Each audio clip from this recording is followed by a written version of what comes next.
So today I'm going to be talking about the intrinsic value that every person has, and I'm going to identify some barriers that stand between accepting ourselves and others as nothing less than valuable. So what is a weed? A plant whose virtues have not yet been discovered. What Emerson is basically saying here is that everything has the potential to be something great, regardless of where it comes from. So a couple weeks ago, I was at Walmart, and I was waiting for one of my friends to get done with her grocery shopping. And so, not wanting to go along with her down all the aisles, I decided to hang out in the front of the store and do some people watching. Kind of one of my favorite pastimes. And Walmart has this unique ability of bringing people from all different walks of life together. There are people standing in line that come from high levels of privilege and people that have known poverty their entire life, standing right next to each other waiting to check out their groceries. And one thing I noticed that never changed as each customer went through the line is that the cashier never made eye contact once with the customer. Now, in Western culture, eye contact is super important. It signifies respect, and it also lets the other person know that you are acknowledging their presence. And so this is a little disturbing to me. So this is due to levels of value. These levels of value in our society are socially constructed. So when you meet someone for the first time, what's one of the first things they ask you? Well, if your experiences are like mine, they'll ask you, what do you do? When I was 16, I worked at McDonald's. And I would be very terrified for anybody to answer this question because every time someone asked me this question, I felt embarrassed to answer. But why would I feel embarrassed to tell people I worked at McDonald's? This is because every time I answered somebody, they would say, oh, I'm so sorry. Or, oh, I could never do that. And to me, I didn't understand this because I was just trying to support myself the best way I could. Value is tied to privilege.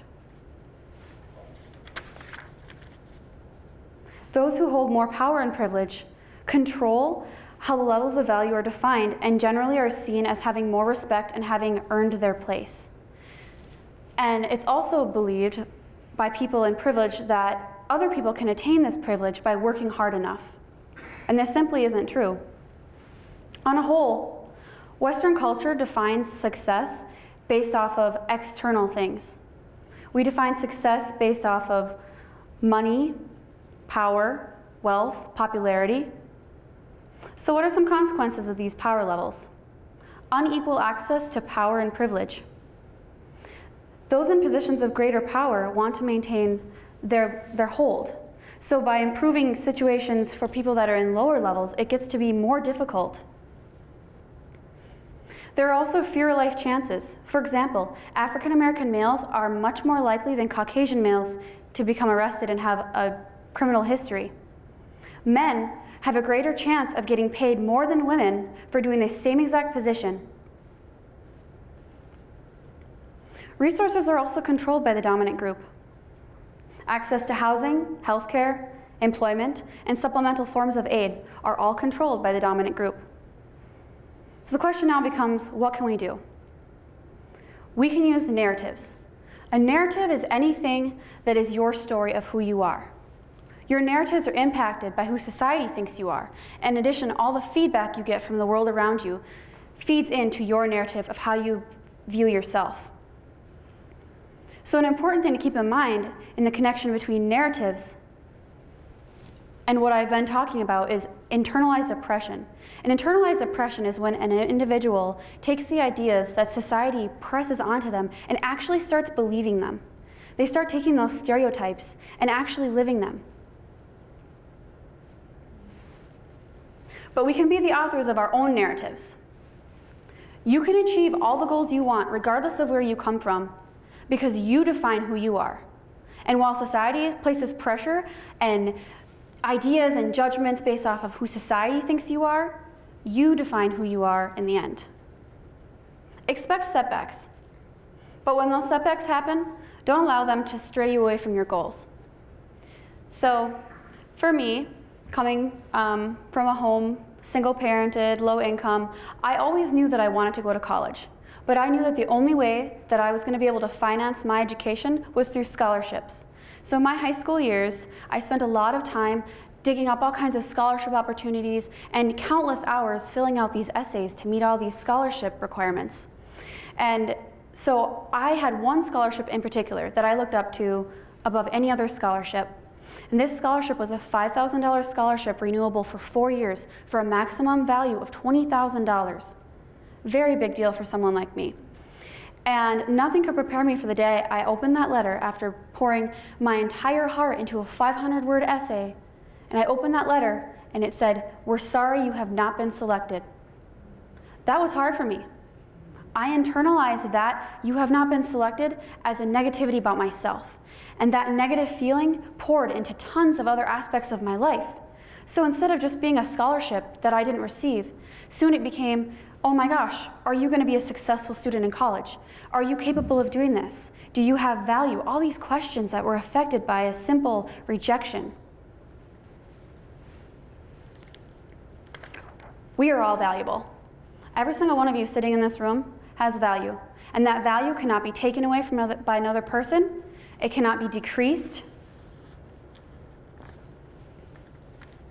So one of my favorite quotes is by Albert Einstein. And it goes, "Everybody is a genius, but if you judge a fish by its ability to climb a tree, it will live its whole life believing that it is stupid."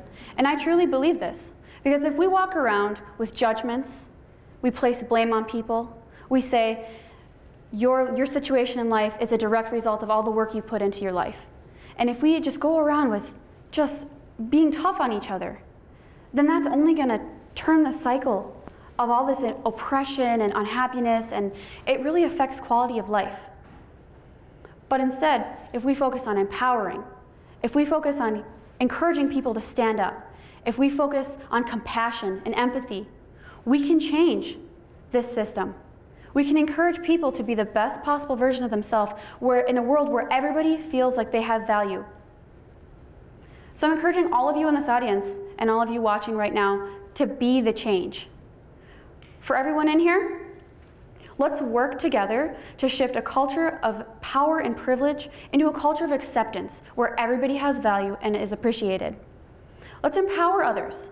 If you see somebody's having a really hard day and they're going through a really difficult time in life, talk to them. Help them reframe their life. Help them focus on their strengths. Stand up against injustice. Some really bad things happen in life. Groups are marginalized. People are put down. If you see this happening, stand up and say something about it. Do something.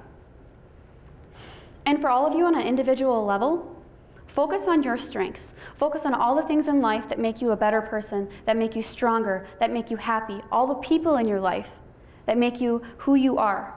Don't focus on your deficits. Don't focus on the things in your life that you think you're not capable of. Don't focus on the things in your life that you wish you could be. Focus on your strengths, because your strengths are what define who you are, not your weaknesses.